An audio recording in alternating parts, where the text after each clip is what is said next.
Good morning, everyone.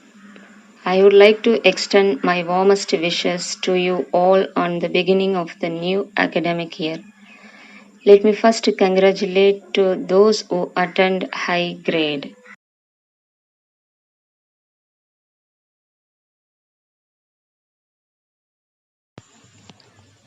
What is biology? Biology. The word biology is derived from the Greek word bios meaning life and logos meaning study and is defined as the science of life and living organism. Biology is the natural science that focus on the study of life and living organism, including their structure, functions, development, interactions, evolution, distribution, and taxonomy.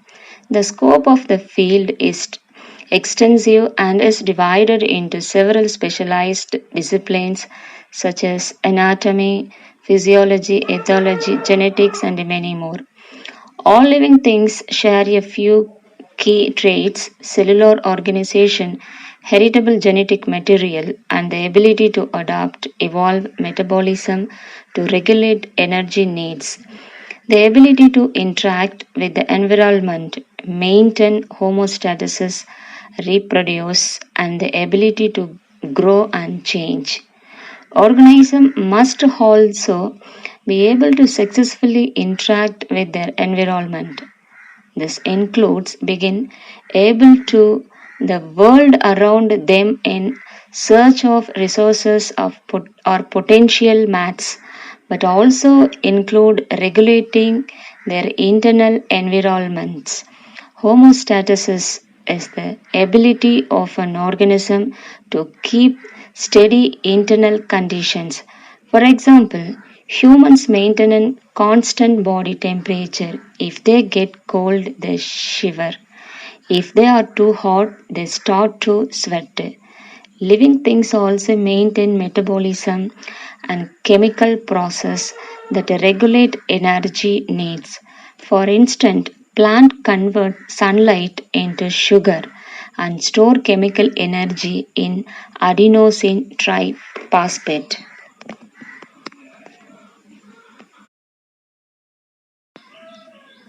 We are going to talk about a new lesson today: tissue.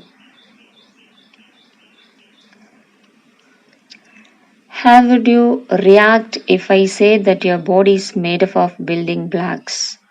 I bet you would just laugh it off. If you look at things from a science perspective, then the building blocks that I am talking about are nothing but the cells and tissue. Even plants are made up of cells and tissue. Every living organism is made up of cells that form the basic unit of life. Let us know more about this tissue. Tissue. Living organisms that are found in the world are classified into unicellular and multicellular organisms. So if you see unicellular organisms like amoeba, paramecium, bacteria, etc., have only one cell. They do not have tissue level of organization. Even some lower order animals, tissue differentiated is absent. This means that cells form groups, but they do not perform a definite functions. But if you see multicellular higher order animals like human, dog, etc., different group of cells perform different specific functions. If a cell is called the basic unit of life, then a group of cells together make up tissues. These groups of cells have a common origin with a similar structure, and the group of cells perform a definite functions. So in simple term, tissues can be defined as a group of cells performing similar functions. Tissues represent a level of organization in living organism. Both plants and animals have tissues, but the kind of tissues that are present in both of the living organism are different. If you see in animals, a group of muscle cells together form a muscle tissue. Similarly, group of plant cells form plant tissue.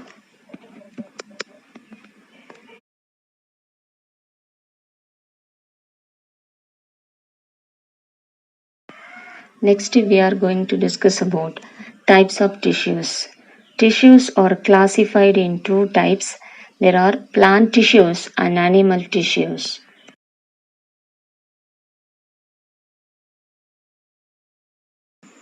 Plant tissue. When you see plants and animals, there is quite a bit of difference that is clearly visible, and therefore the internal cell structure of both this organism also differs.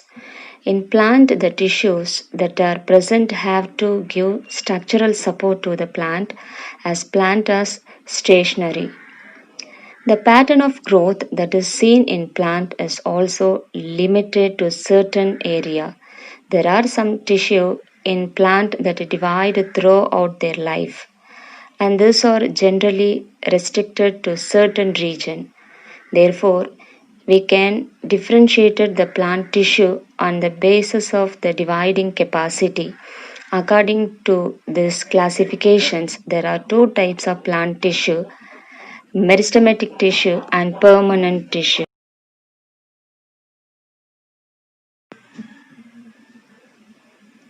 Have seen plant grow from small saplings to bigger plant and then trees.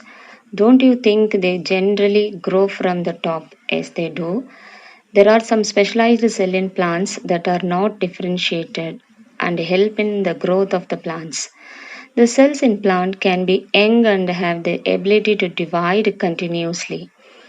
There is a special name for the cell which are called the meristem cells. The tissue that are meristem cells form in plant is called as the meristematic tissues.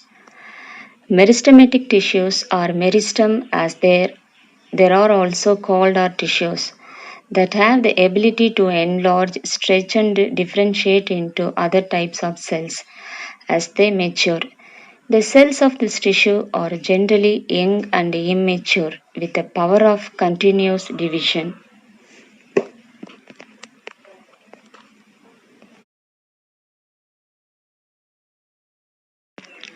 Meristematic cells are living cells. That meristematic cells can be oval or rounded in shape. They have the large nucleus with no vacuoles. Intercellular space between cell is absent. The cells are also small in size but have a high capacity of the cell divisions. Cell division means parent cell divided in two or more daughter cells, that is cell divisions.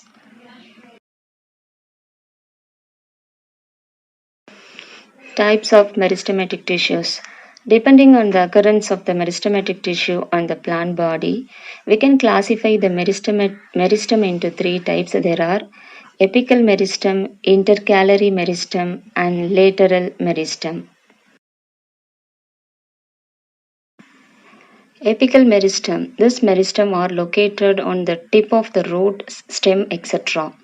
They help in the growth of the root, stem, as well as the shoot system. The various cell division along with the cellular enlargement help in the growth of the stem above the ground and the growth of the root below the ground.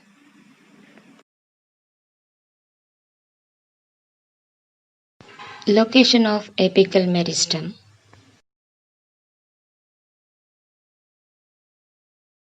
And third one, lateral meristems. The lateral meristems are present on the lateral side of the stem and root of the plant. This meristem help in increasing the thickness of the plants. The vascular cambium and the cork cambium are good example of lateral meristematic tissues.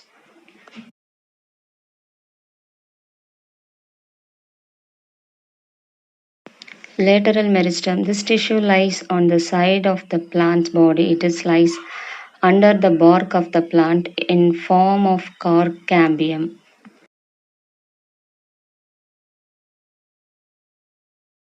And second one, intercalary meristem. The intercalary meristem are located at the internode or the base of the leaves. The intercalary meristem help in increasing the length of the internode. Internode means a stem is one of the two main structural axes. This is usually seen monocotyledon plants.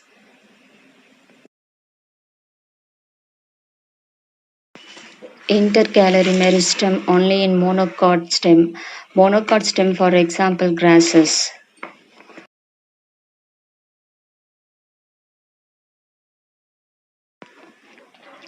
Have you ever wondered how the tip of the tall plants get water is absorbed by the roots deep down in the ground?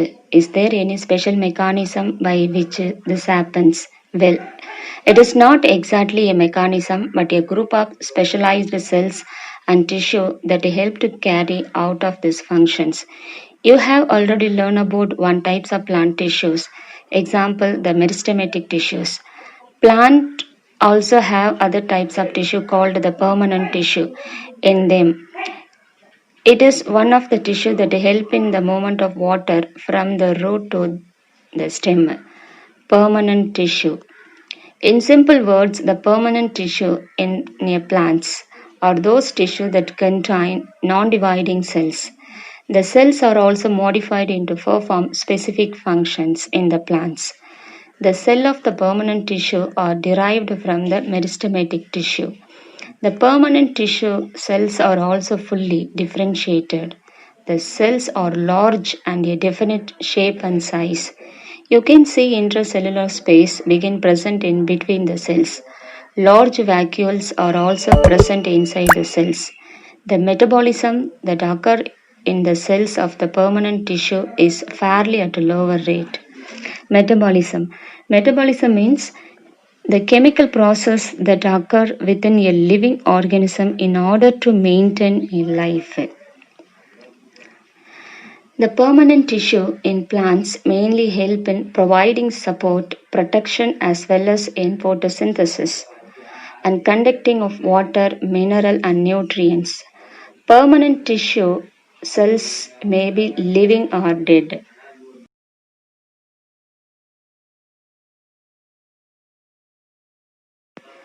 Types of permanent tissue. Permanent tissue can be classified in two types. There are simple permanent tissue and complex permanent tissue.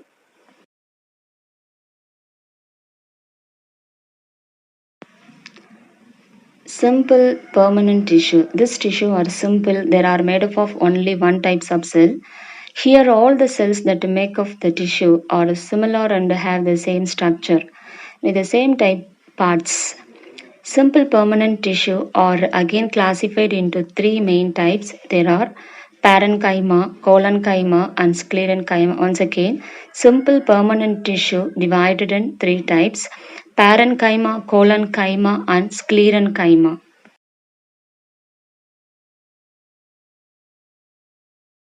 Parenchyma, the cell of this tissue or livings within the cell wall. Cells can be oval or round in shape. They have a large central vacuoles and a dense cytoplasm. The parenchyma tissue is located in the soft part of the plant, such as cortex and pith. Cortex means outer layer of stem or root in a plant. It mainly acts as a packing tissue, providing mechanical support.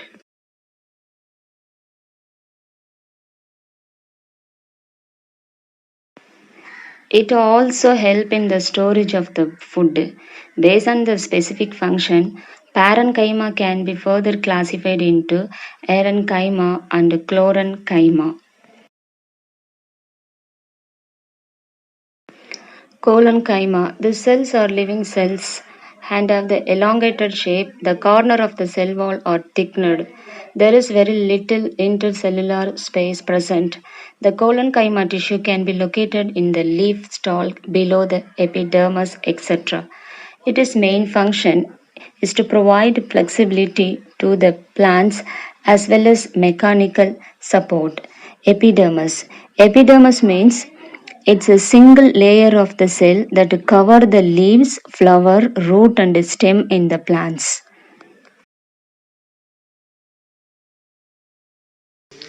Collenchyma.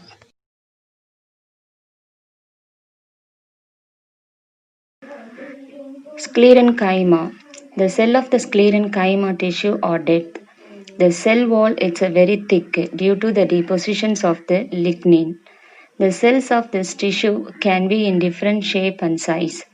They are generally located in the leaf vein, hard covering of the seed, and can also be found surrounding the vascular bundle.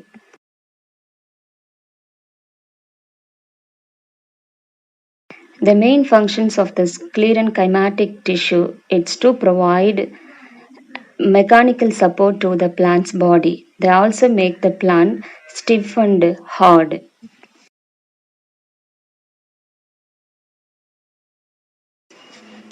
You have already learned about one types of permanent tissue, for example, simple. Now we are going to discuss about complex permanent tissue. The complex permanent tissue are made up of more than one types of cells that coordinate together to perform the same specialized functions in the plant body. They are classified in two types, xylem and phloem.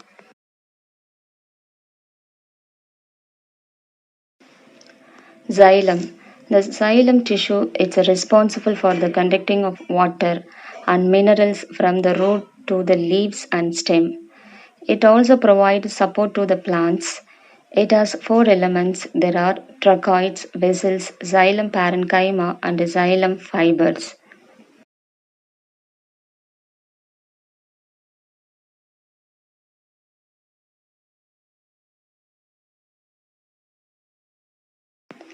And second types phloem. This is complex permanent tissue, help in the translocation of the food that is prepared by photosynthesis. Photosynthesis means plant prepare their own food in the leaves to various part of the plant. Phloem consists of four elements. There are sieve tubes, companion cells, phloem fiber, and phloem parenchyma.